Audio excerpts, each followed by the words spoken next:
Бүтін Россия ауыл хужалығын исәпке алу барышында Нурлат районында Шулпан, Киекле, Мамык һәм Нурлат автотранспорт предприятиесында урнашкан 4 участок эшләячәк. Анда утырачак 4 инструктор район буенча йөрәячәк, 24 исәпкә алучы җиткергән мәгълүматны туплап барачак. Сез шәхси хуҗалык алып барасыз, терлекләр асрыйсыз, бакча үстерәсез икән.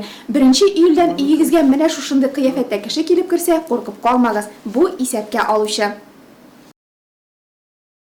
Я обычный переписчик. Нас таких по всей стране каждый день выходят тысячи с толстой сумкой на ремне. Именно так будет выглядеть переписчик Всероссийской сельскохозяйственной переписи 2016 года.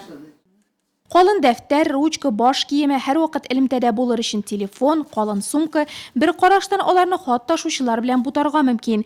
Тик миссияләре башка. Бер исәпкә алучыга 400дән артык шәхси йортка кирип чыгарга туры киләчәк. Исәпкә алу өчен барлыгы 11 меңнән артык объект сайланган.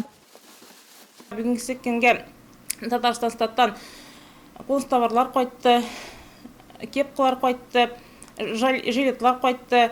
Сумкалар кайтты һәрберсенә. Алар барсы да участоклар бүленеп куелды.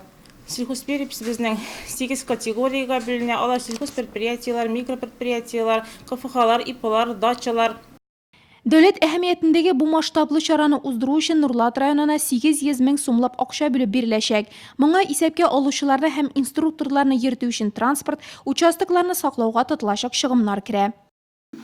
Доведены до муниципальных районов объемы субвенций на проведение переписи. Это на аренду помещений, охрану инструкторских участков, услуги связи, транспортные средства, оплата труда переписного персонала. Общая сумма субвенций 38 миллионов 40 тысяч рублей.